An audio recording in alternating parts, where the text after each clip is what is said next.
What's up, everyone? Today we're back here in Marin County with Jay McDonald, and I picked up Sam Tan, and we're going to get a little work done and check out Jay's compound.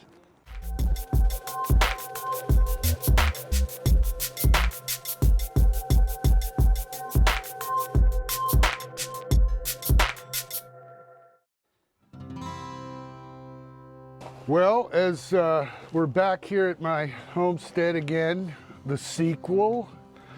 I've done a few things since the last time Eric was out.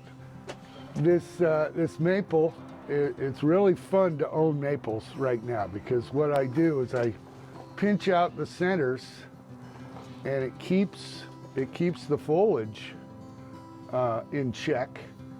Maples leaf out in pairs, so what I do is I go in, pinch out one of the two now, along with the centers, and 2 or 3 months from now, once the new ones after pinching come out, I'll go and eliminate the other one that I didn't on the first round, and you develop the interior ramification 3 times faster than it normally would. Also, I wanted to show you my custom watering station. My landlord was talking to me when I was doing this. He goes, "What the hell are you doing all this for?" I said, "Watch, wait, and you will see." Look at how fabulous that looks. Neat, functional, and watering artwork. And he said, "Well, how come?" Because I water for a living practically. When it's hot, I have to water twice a day, sometimes 3. You ready to get to work? Yeah, I'm ready to get to work. I love my column.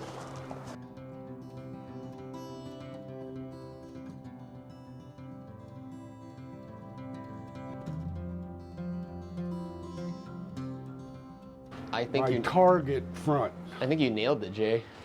Because I think the live vein has a lot of interest here. Absolutely. You're trying to figure out where's everything. Picked that. Yeah. But here's what I think. I think we elevate it on the back side a little bit. Probably don't want to bend it too much. The trunks are pretty delicate and pretty beautiful.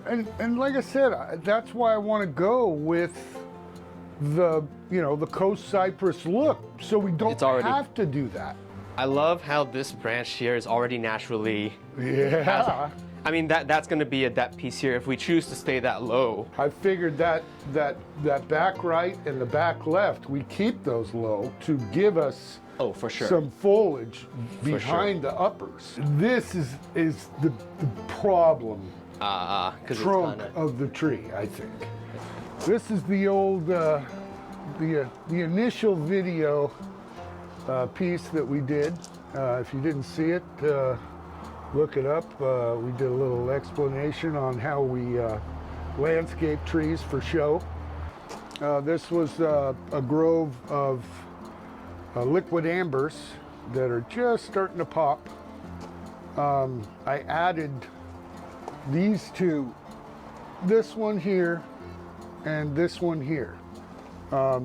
I've had these and been wanting to add those to the group, but they weren't quite white enough. So what I did was I put lime sulfur on them last year, and I think one more coating of lime sulfur, and they'll achieve the nice white coloration to jive with the rest of the older ones. Anyway, let's travel into the Sun Belt. This I'm very excited about. This is my valley oak. There again, I love deciduous, especially with oaks.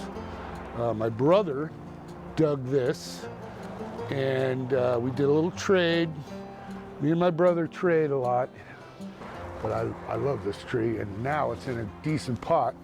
And what I really loved is the nebari, which was all underground, has now been exposed, and I exposed this fabulous piece of nebari. The Buckeye that was in my last video had nothing on it, but now it's all leafed out, And I got a couple flower spikes on it, one right here and one right there. Need to feed it more. I think I got another one developing back here. That there is one of my best pieces. That is a Kotohime maple duet on a rock. Supposedly it was built in the early 80s. It's one of the rarer maples and probably has some of the smallest maple leaves of any of the maples. As you can see, it's a fabulous color in the spring and gets stunning color in the fall. Welcome to my compound. Let's go in and do a little work.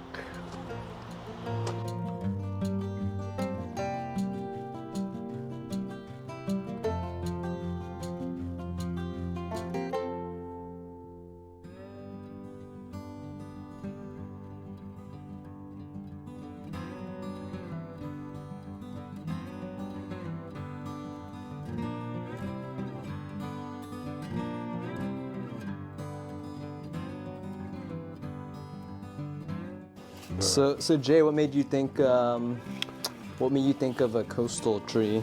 Well, as anybody who knows me can vouch for, is I am the enemy in bonsai. I want to do instant bonsai. You know? This is my first crack at cypress. That's why I called Sam. So I saw 3 different trees that you have done in the cypress fashion, and I was so impressed that here you are. you were moved to. I was moved. 'Cause I'd never thought about doing that style. But you know, even in the Sierras, a lot of juniper. I haven't seen Utah in their native environment, but they are very wind influenced stuff. Similar, yeah. I mean, not exactly like this, but they are wind. I want something new. And I mean, I think you made the right call here in that this tree has the characteristics that would lend itself to this kind of upward wind influenced tree, you know? And it's a delightful form, you know? It's a real pleasure to look I don't at. have that I've always tinkered with the idea of having. I just never had a Monterey cypress, which would have made me, think to go in this direction.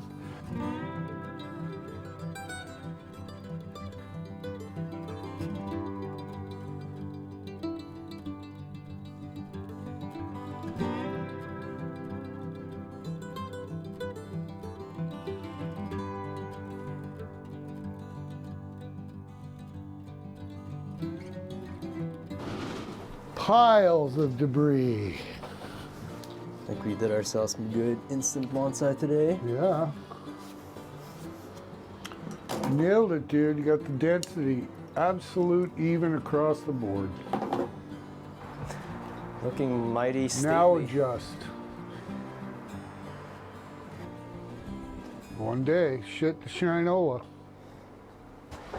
Everything needs that soft drop and then pick up at the end. Oh. Cool, man. Well, Jay asked me to come help out with this tree. Utah Juniper. First time working one. We kind of chose this front because it had a bit of complexity to it. Like you're looking at this live vein go, twist around. You're kind of figuring out that this live vein kind of comes from this vein in the back. There's some mystery there because in other angles it's a bit 2D. We made this nice bend here, which I thought was a good idea to kind of take out otherwise kind of straight section that's right in the front, made a defining branch that had a kind of parallel shape to this other very prominent branch. So I was pretty happy about that. And all in, is just try to make small pads, which kind of gives the impression of a bigger tree that for the most part are kind of V-shaped, which kind of gives you that sense of that pointed end in that direction. Jay did a great job with on the live vein and deadwood cleanup, so it's just looking really good. I'm very happy with this tree. Thanks, Jay. I'm on Instagram at samtan Bonsai. That's SAMTAN, Bonsai. Cool. Thanks, everyone. And we'll see you guys next time. Or adios, as Jay says.